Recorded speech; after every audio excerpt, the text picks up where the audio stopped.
Bismillahirrahmanirrahim. Assalamualaikum warahmatullahi wabarakatuh. Salam sehat dan salam sejahtera untuk kita semua. Perkenalkan, nama saya Hairia B. SKM MKes. Saya sebagai salah satu dosen tetap program studi S1 Administrasi Kesehatan Fakultas Ilmu Kesehatan Universitas Puang Rima Galatung. Sebagai dosen, saya menjalankan Tridharma perguruan tinggi yang salah satunya adalah pengajaran. Pada semester genap ini, saya mengampu beberapa mata kuliah diantaranya. Yang pertama, pendidikan dan promosi kesehatan. Yang kedua, pelayanan prima dalam keperawatan. Yang ketiga, literasi digital kesehatan. Yang keempat, organisasi digital kesehatan. Dan yang kelima adalah manajemen pelayanan kesehatan berbasis masyarakat. Pada kesempatan ini, saya akan menjelaskan salah satu mata kuliah yang saya ampu sesuai dengan bidang ilmu saya, yaitu pendidikan dan promosi kesehatan. Dengan bobot 3 SKS, yang terdiri dari 2 SKS teori dan 1 SKS praktikum.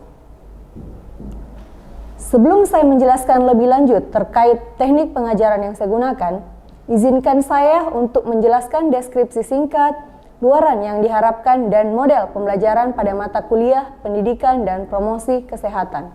Fokus mata kuliah pendidikan dan promosi kesehatan adalah mengkaji tentang teori promosi kesehatan, tujuan promosi kesehatan, sasaran promosi kesehatan, ruang lingkup promosi kesehatan, serta komunikasi kesehatan di dalam promosi kesehatan. Adapun capaian pembelajaran mata kuliah pendidikan dan promosi kesehatan ada 5. Yang pertama, CPMK 1, mahasiswa mampu menganalisa peran perawat dalam pendidikan dan promosi kesehatan bagi klien. CPMK 2, mahasiswa mampu mengintegrasikan konsep, teori, dan prinsip belajar mengajar pada program pendidikan kesehatan bagi klien dalam rangka mengatasi, mencegah, dan meningkatkan kesehatan klien. CPMK 3, mahasiswa mampu mengintegrasikan konsep dan teori promosi kesehatan dalam mencegah dan meningkatkan kesehatan klien. CPMK 4, mahasiswa mampu menganalisa beberapa model dalam promosi kesehatan. Dan yang terakhir CPMK 5 adalah mahasiswa mampu menganalisa faktor-faktor yang mempengaruhi pelaksanaan pendidikan dan promosi kesehatan, merancang program edukasi kesehatan sesuai dengan kebutuhan klien. Pokok bahasan dalam mata kuliah ini adalah ada 13, dan yang pertama, peran perawat dalam pendidikan dan promosi kesehatan, kebijakan pemerintah dalam promosi kesehatan, pengantar pendidikan kesehatan, konsep teori belajar mengajar, domain belajar, komunikasi kesehatan dalam proses pembelajaran klien, klien sebagai peserta didik dan kebutuhan pendidikan klien, pengertian promosi kesehatan, konsep dan prinsip dalam promosi kesehatan, paradigma dalam promosi kesehatan, model dalam promosi kesehatan, faktor-faktor yang mempengaruhi pelaksanaan pendidikan dan promosi kesehatan, dan yang terakhir adalah pengembangan program pendidikan kesehatan klien. Untuk metode pembelajaran yang saya gunakan adalah dengan menggunakan metode DIA, Delivery, Interaction, dan Assessment. Yang dimaksud dengan delivery merupakan suatu proses tentang bagaimana saya menyampaikan materi pembelajaran sehingga dapat diterima dengan baik oleh mahasiswa. Materi yang saya sajikan mengacu pada capaian pembelajaran lulusan dari mata kuliah ini. Yang kedua, interaction merupakan suatu proses interaksi antara mahasiswa dengan dosen guna mencapai capaian pembelajaran. Adapun interaction yang saya lakukan di kelas adalah Student Learning Center atau biasa disebut SLC. Di mana sistem tersebut metode pembelajaran yang menempatkan mahasiswa sebagai subjek pembelajaran sehingga peserta didik akan lebih belajar lebih aktif, kreatif, interaktif, dan inovatif sesuai dengan individu masing-masing. Sistem Student Learning Center dalam pembelajaran saya terdiri dari 4. Yang pertama, pembelajaran interaktif, yaitu dosen memaparkan materi dalam kelas dan menyiapkan pertanyaan kepada mahasiswa serta meminta pendapat mahasiswa. Yang kedua, Small Group Discussion atau yang biasa disebut dengan SGD, yaitu lebih dikenal dengan diskusi. Metode ini pembelajarannya dengan melakukan diskusi kelompok kecil dengan tujuan agar mahasiswa terlatih dalam memecahkan masalah, mengemukakan pendapat, menghargai pendapat orang lain, dan membuat kesimpulan dari berbagai pendapat. Biasanya, saya memberikan isu atau topik yang terupdate untuk dibahas, kemudian mempresentasikannya hasil diskusi kelompoknya. Yang ketiga, self-directed learning, di mana metode ini berbentuk pemberian tugas belajar kepada mahasiswa seperti membaca dan membuat ringkasan. Dan yang terakhir adalah role play, atau biasa dikenal dengan simulasi atau bermain peran. Misalnya, mahasiswa di kelas bermain peran bagaimana cara memberikan penyuluhan yang baik dan bagaimana cara berkomunikasi yang baik dengan klien atau masyarakat. Yang ketiga, assessment, di mana aspek asesmen ini merupakan suatu proses penilaian mengukur kemampuan mahasiswa secara objektif dalam menerima materi pembelajaran. Perkuliahan dengan mahasiswa.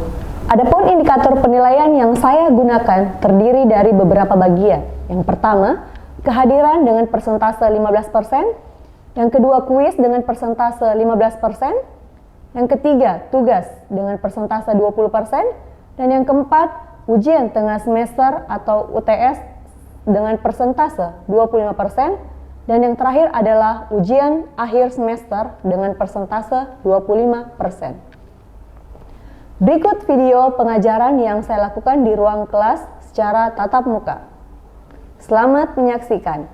Bismillahirrahmanirrahim. Assalamualaikum warahmatullahi wabarakatuh. Waalaikumsalam warahmatullahi wabarakatuh. Apa kabar semuanya? Baik. Sehat? Sehat.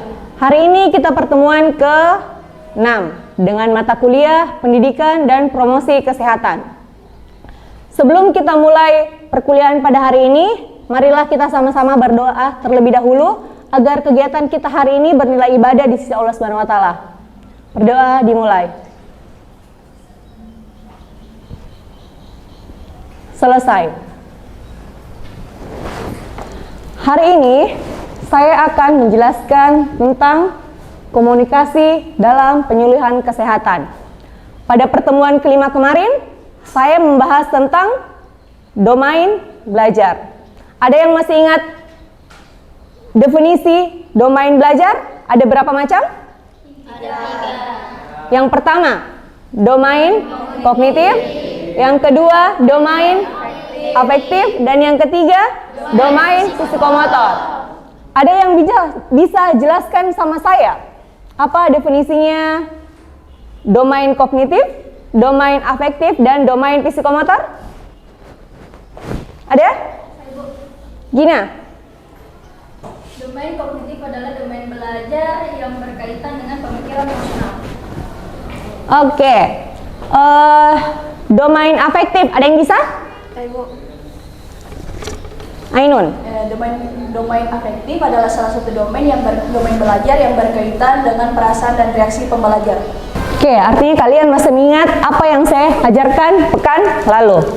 Oke, hari ini kita pertemuan ke-6 membahas tentang komunikasi dalam penyuluhan kesehatan. Oke, sebelum saya mulai, ada yang bisa jelaskan apa itu komunikasi? Yulia Asrid. Komunikasi menurut saya adalah hal yang disampaikan antara satu atau orang lain yang memiliki isi pesan yang ada inti yang akan disampaikan. Jadi, komunikasi adalah proses pertukaran informasi yang dilakukan seorang individu menginformasikan komunikator kepada individu atau kelompok pendengar komunikan yang mempunyai tujuan yang baik. Proses pertukaran informasi. Ibu sebagai apa? Komunikator atau komunikan? Komunikator atau komunikan? Komunikator. Kalian komunikan atau komunikator? Artinya saya sebagai pemberi informasi dan kalian sebagai penerima informasi.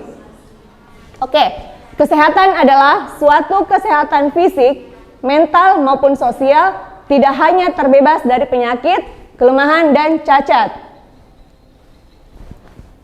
Jadi komunikasi kesehatan adalah usaha yang sistematis untuk mempengaruhi secara positif kepada individu, masyarakat dengan berbagai prinsip dan metode komunikasi yang baik. Unsur komunikasi ada 4. Yang pertama, komunikator. Komunikator adalah orang atau sumber yang menyampaikan atau mengeluarkan stimulus antara lain dalam bentuk informasi atau lebih tepat disebut pesan-pesan. Jadi sekarang Ibu sebagai komunikator. Yang kedua, komunikan atau receiver. Pihak yang menerima stimulus dan memberikan respon terhadap bersifat pasif, yakni memahami atau mengerti. Jadi kalian ini termasuk komunikan. Pesan adalah isi stimulus yang dikeluarkan oleh komunikator kepada komunikan. Isi maksudnya di sini pesan apa yang disampaikan mulai dari ibu ke kalian. Apa yang saya sampaikan, informasi apa yang saya sampaikan itu artinya pesan. Oke. Yang keempat adalah saluran atau media, di mana saluran merupakan media atau alat sarana yang digunakan komunikator untuk menyampaikan informasi. Misalnya kayak LCD, PowerPoint. Jenis dan saluran media komunikasi sangat bervariasi, mulai dari tradisional seperti mulut. Bentuk-bentuk komunikasi. Komunikasi yang pertama adalah komunikasi intrapersonal, di mana komunikasi di dalam diri terjadi apabila seseorang memikirkan masalah yang dihadapi. Komunikasi interpersonal juga terjadi apabila seseorang melakukan pertimbangan-pertimbangan sebelum melakukan keputusan. Kalian pernah bergumam sendiri? Misalnya, bagaimana kalau begini kak? Bagaimana kalau saya seperti ini? Pernah?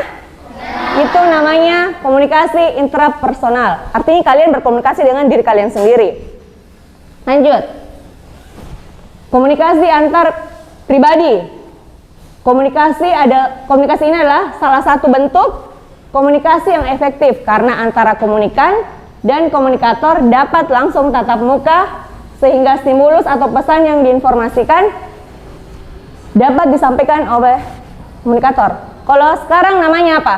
Saya berdiri di sini dan kalian duduk di depan saya, ini artinya terjadi komunikasi? Paham sampai sini? Paham. Jadi ada komunikasi dua arah. Oke, lanjut. Nah, komunikasi massa. Komunikasi ini menggunakan saluran atau media massa yang berkomunikasi melalui media massa. Apa contohnya? Apa? Koran. Nah, koran untuk media cetak, koran. Kalau media elektronik? Radio. Apalagi? Oke, internet, radio. Itu semua masuk dalam media elektronik. Komunikasi organisasi adalah komunikasi yang terjadi di antara organisasi, institusi, atau lembaga. Komunikasi organisasi juga terjadi di antara unit, misalnya organisasi itu sendiri. Siapa di sini yang ikut organisasi BEM? Kalian kalau biasanya di kegiatan BEM, komunikasi sama siapa? Kalian biasa kalau melakukan kegiatan BEM, komunikasi dengan siapa? Pembimbing, biasanya dosen. Siapa lagi? Mahasiswa lain. Lembaga-lembaga apa? Nah, itu masuk dalam komunikasi organisasi. Oke. Tujuan komunikasi. Yang pertama, menyampaikan pesan agar dapat dimengerti oleh komunikan. Yang kedua, agar gagasan dapat diterima komunikan, yang diharapkan setelah diterima maka akan terjadi perubahan. Menanamkan pemahaman pada komunikan, mempengaruhi komunikan untuk melakukan sesuatu. Jadi ketika kita komunikasi sama orang, kita ingin mempengaruhi seseorang. Oke, ada 5 elemen komunikasi. Yang pertama, siapa komunikator dalam sini? Saya. Yang kedua, komunikan siapa? Yang ketiga, pesan yang disampaikan. Apa pesan yang saya sampaikan?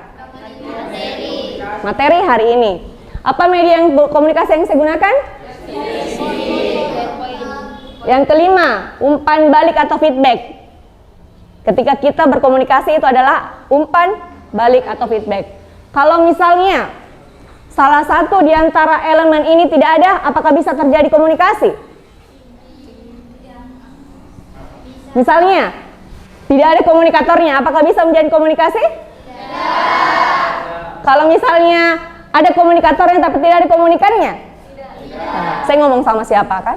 Kalau saya ada komunikatornya tapi tidak ada komunikannya, saya ngomong sendiri.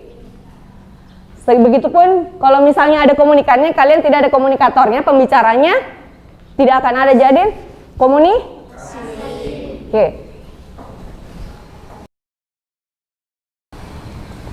Yang harus diperhatikan bagi seorang komunikator. Yang pertama apa? Penampilan. Kira-kira kenapa penampilan perlu diperhatikan dalam seorang pembicara? Supaya bisa dipercaya. Ya, apalagi? Apalagi? Kira-kira kalau misalnya ibu berpakaian aneh di depan sini, apa yang kalian perhatikan?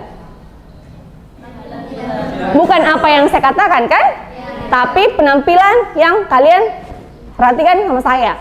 Makanya, jika kita menjadi seorang komunikator, perhatikan penampilan kalian. Oke? Karena jangan sampai menarik komunikan memperhatikan yang lain dibanding pesan yang sebenarnya ini ingin kita sampaikan. Yang kedua, penggunaan bahasa. Ketika kita menjadi seorang pemateri, perhatikan siapa yang jadi komunikannya kita. Penguasaan pesan. Jangan sampai komunikannya yang lebih paham dibanding komunikator. Ya, menjadi seorang pembicara itu tidak mudah.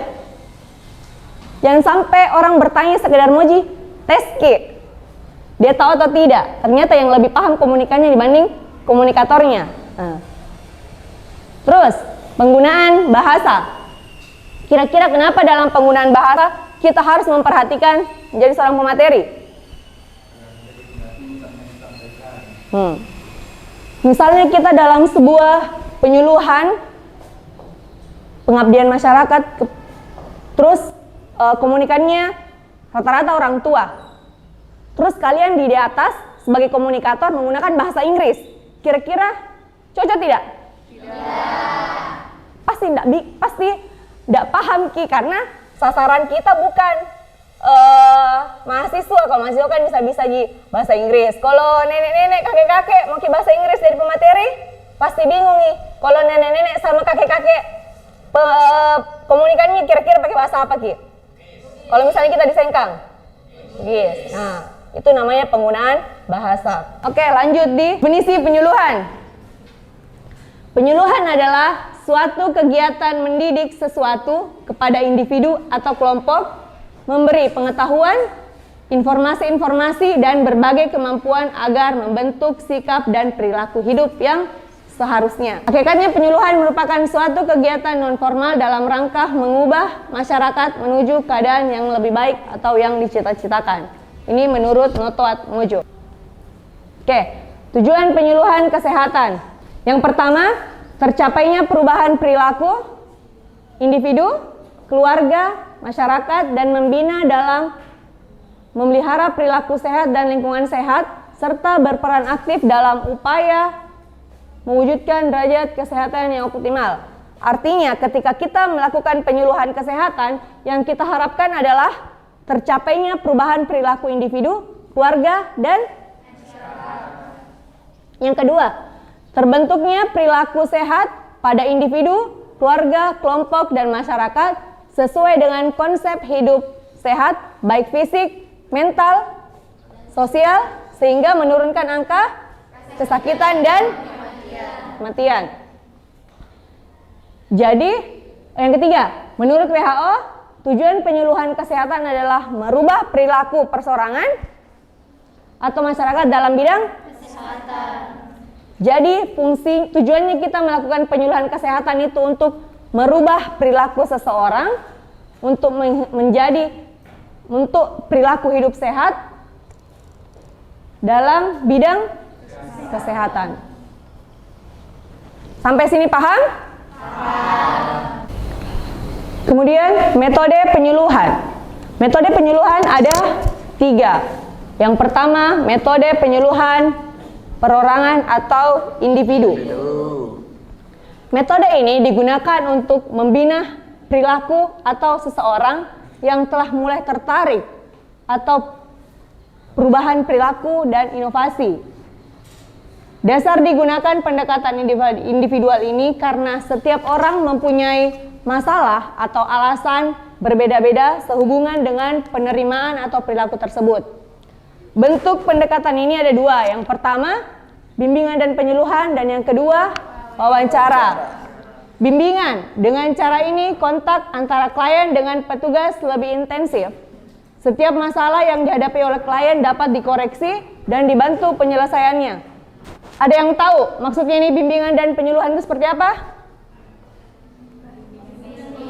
Apa? Ya, konseling. Face to face maksudnya ini. Hah? Yang kedua, wawancara. Cara ini sebenarnya merupakan bagian dari bimbingan dan penyuluhan. Wawancara antara petugas kesehatan dengan klien untuk menggali informasi mengapa ia atau tidak belum menerima perubahan. Kita lebih ke pendekatan apa ini?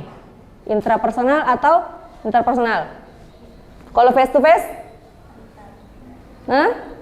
Antar atau inter?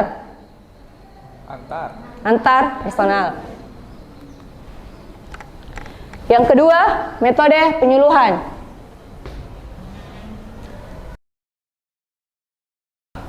Metode penyuluhan kelompok harus mengingat besarnya kelompok sasaran serta tingkat pendidikan formal pada sasaran. Untuk kelompok besar, metodenya akan berbeda dengan kelompok kecil. Metode yang baik digunakan untuk kelompok ini adalah ceramah dan seminar. Metode ini baik untuk sasaran yang berpendidikan tinggi ataupun rendah. Pernah mengikuti seminar? Pernah. Seminar kesehatan? Pernah. Itu masuk dalam penyuluhan kelompok besar. Yang kedua, kelompok kecil.